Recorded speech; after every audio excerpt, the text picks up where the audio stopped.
We have 8 names that are up there. I would like to go one by one. You can take them in, eventually, all of them in. If you want to comment at some point, you can hold your applause to the end. It just depends on how you'd like to do it. But you could go ahead and tell me what you think, and then eventually we'll ask you to choose one from our fantasy team name.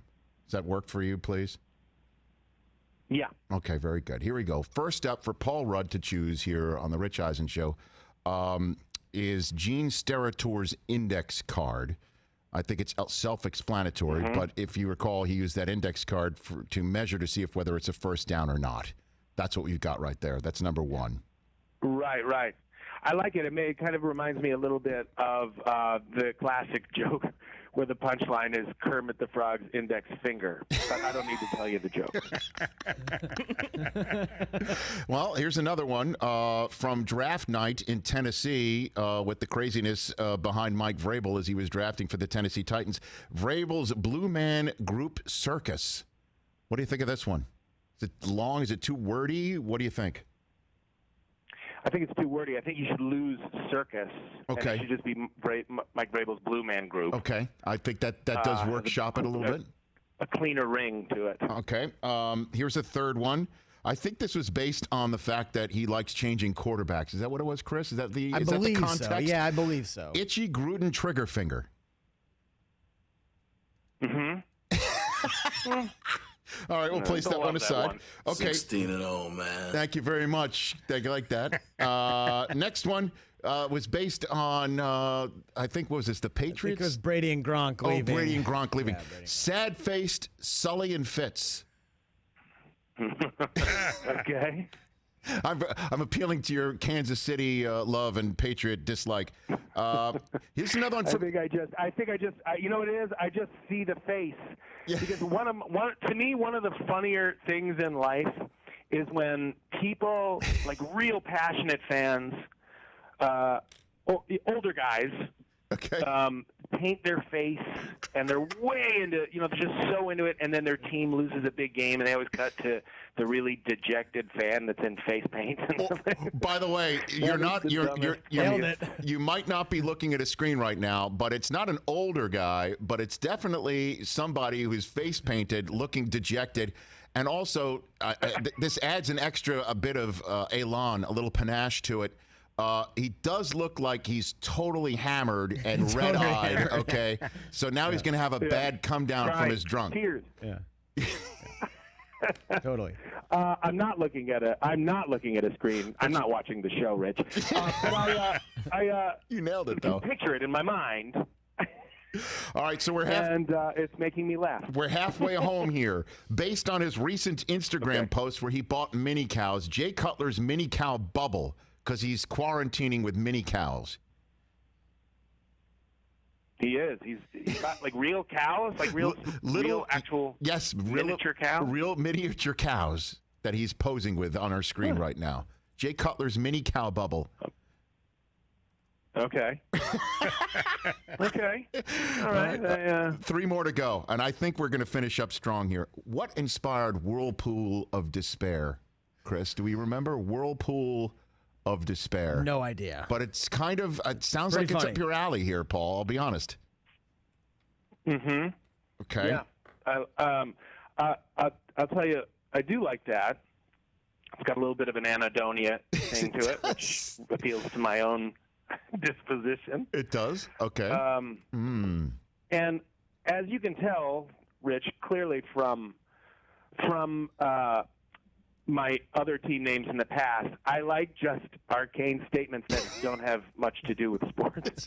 Whirlpool of Despair. Teams or players or people involved. Or just grand dames of theater and screen and a stage. Dench! Exclamation point. Oh, that's right. You're referring to one of my old names for my keeper league, Dench! Exclamation point, right, Paul? Dench with the exclamation point. Yes. The one thing I liked about Dench was the exclamation. Only team name I ever had that had an exclamation point in it. How did it do? How did it do? How did Dench do? You know what? Did pretty well, actually. I mean, I didn't win. I think I came in second that year. Unlike Dame Judi Dench, who comes in first every year. Every year. In our hearts. He's one of the coolest, most talented people on the planet, right? All right, here are the last two. Here are the last two, Paul. Let's finish Maybe up. not with cats. Go ahead. First, last two. let's finish up strong. First cup of Garoppolo. I don't understand where that came from, but you wrote it down. First cup of Garoppolo. I think that's not too bad, actually. Okay. That's, there's something kind of fun about it. And, Okay. All right. First cup of Garoppolo is a possibility. It's cute. Okay. Here's the last one, and this might be, I don't want to influence, but this might be the winner. I just don't know, but this might be the winner. This was inspired off of my kids becoming addicted to Holy Moly, which I said the reason why they love it is, obviously golf, mini golf mixed up with a lot of physical comedy, the hilarity of Rob Riggle, and there's also a little shot of Tessitore, and that's the name, Little Shot of Tessitore. What do you think, Paul? Little Shot of Tessitore. That's pretty good, too. I like it. It's got a nice ring to it. Yes. And, and it's fun. He's involved in sports, but he's a little bit, he's not one of the players. I think that there's something nice about that. Mm-hmm. These are all there's some pretty solid ones in there. There's some that I think are easily disposable. So which one would you choose, Paul? I've had two names. I've had two names for teams. Okay. I tend not to go toward the players. I know a lot of people do, and we've chosen some of those in the past. Nice. I've had two teams in all of my fantasy sports leagues that have had players involved.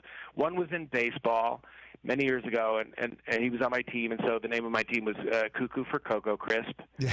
and then last year, that's a good one. I believe it was last year. Last year or 2 years ago, I had the name of my team was Carry On My Wayward Johnson. and that's a round of applause. Those are the only two teams I've ever had that had players involved. Yes. And they both did poorly. Okay. Not as well as Dench or Dench. If